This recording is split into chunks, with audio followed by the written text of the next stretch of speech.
यार की गैल चले पागल है क्या? अरे साहब हम तो के पागल लगत नहीं हो। हम तोरा क्या नापन केस में लिखा गया बनी। कैसन केस रे? हाँ तो बतावा तनी लिखा दुर्गा साहब। अरे बेवकूफ, दरोगा साहब बोलो, दरोगा साहब। हाँ वे कौनो साहब ओखा लिखा।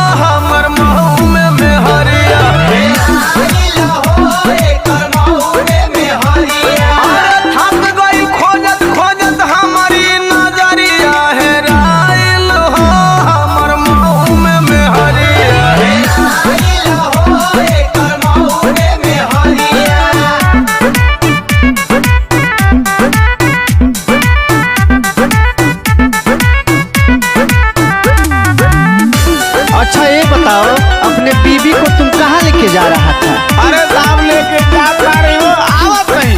कहाँ से? आवत रहली लेके साहब ओके ससुरारी से। भिट्टी चौराहा पर उतरली मोटर गाड़ी से। अच्छा एक बार फिर से बताओ तो। भाई रे का साहब सुना। आवत रहली लेके साहब ओके ससुरारी से। भिट्टी चौराहा पर उतरली मोटर गाड़ी से। छूट गई सतवा कीने में कर करिया हेराइल हो। हाथ काहे छोड़ दिया रे? हेराइल हो हमर महू में मेहरिया। हेराइल हो एकर महू में मेहरिया। अरे साहब कोनो उपाय करो ना। हम अपना मेहरारू के इकलौता मर्द नहीं। अच्छा शांत हो जाओ, रो मत, मिल जाएगी। अरे पैसा मिली हो साहब। अच्छा ये बताओ उसका कोई पहचान है? गोरगार बिया साहब दूध नियर उजर। मेहरी के बिना कैसे होई हमर गुजर। अरे ऐसा तो सबका मेहरारू होती है। सुनो ना।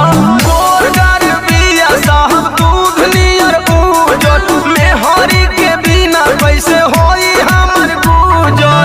उल्टा पल मरले बिया साड़ी बाटे करिया हेराइल हो।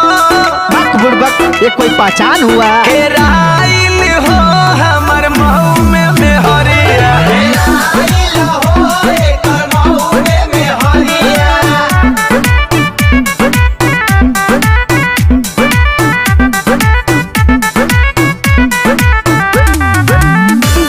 इतना पहचान पर्याप्त नहीं है, कुछ और पहचान बताओ। अरे दलाल साहब बताओ तानी हो। कहनावा में बाली बाटे नोकिया में नोथिया। खाली भोजपुरी में कहरे ले बतिया।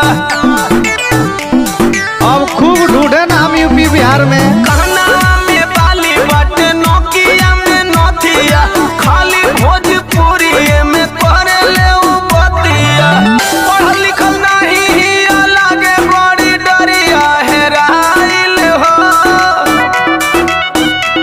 हेराइल हो हमर महू में मेहरिया। हेराइल हो एकर महू में मेहरिया।